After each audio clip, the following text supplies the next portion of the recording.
Hey there, Deanna Clark, Clark-Esposito Law Firm.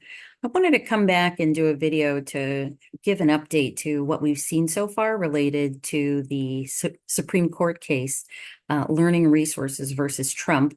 And in that case, the Supreme Court rendered that the president did not have the authority to levy what are commonly known as the IEEPA tariffs. IEEPA standing for the International Emergency Economic Powers Act.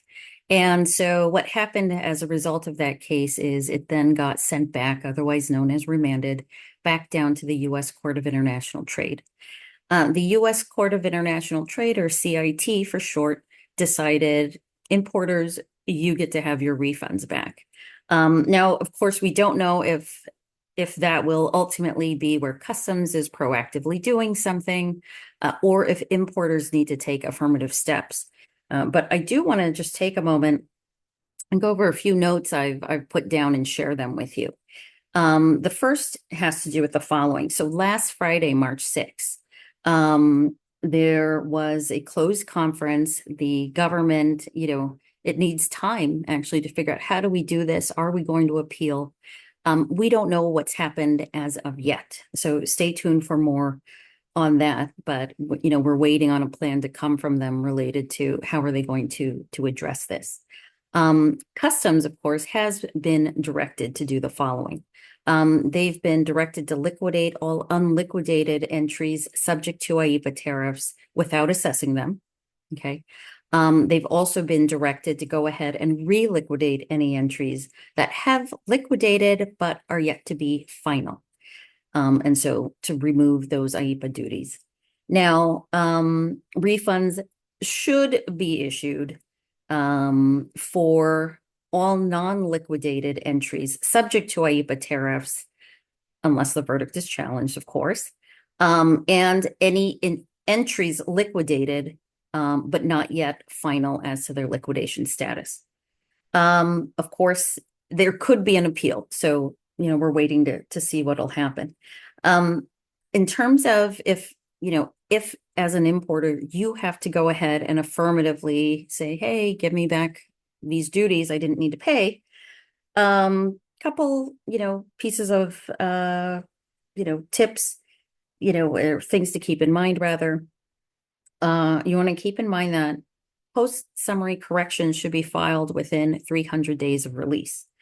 Liquidation typically occurs around that 314th day, and it can also just happen by what's called operation of law. So it just automatically happens after 365 days. Entry resubmissions must be submitted by, prior to the 10th day, okay, after the entry has been released. Now, protests with U.S. Customs, of course, you have 180 days to file those. There is always the option to go to court, but really before you do that, you need to, they call it exhausting your administrative remedies. So you're really taking everything through U.S. Customs anyway. And, the last thing I want to talk about are tips, and I've got a couple of them for you. The first is, you want to try to get yourself in the best position to receive your refund promptly. And so first tip is to go ahead and confirm your access to ACE. That's the automated commercial environment, your ACE portal. And the other is to be sure to enroll in direct ACH refunds. I think it might have been January of this year. It wasn't that long ago where it was a new law that came out saying customs has to do payments electronically, including refunds, no more mail. So make sure you are hooked up digitally. As always, reach out to your U.S. Customs broker. They can help ensure that things are smoothly connected with your ACE accounts. And as always at our firm, we'd be happy to speak to any of you. We have our phone number that you can call. We can be reached at 917-546-6997. You can also head over to our website. That's going to be at Clark-Esposito.com, where you can schedule an intake meeting at a time of your convenience. So feel free to reach out. We look forward to speaking to you, and take care.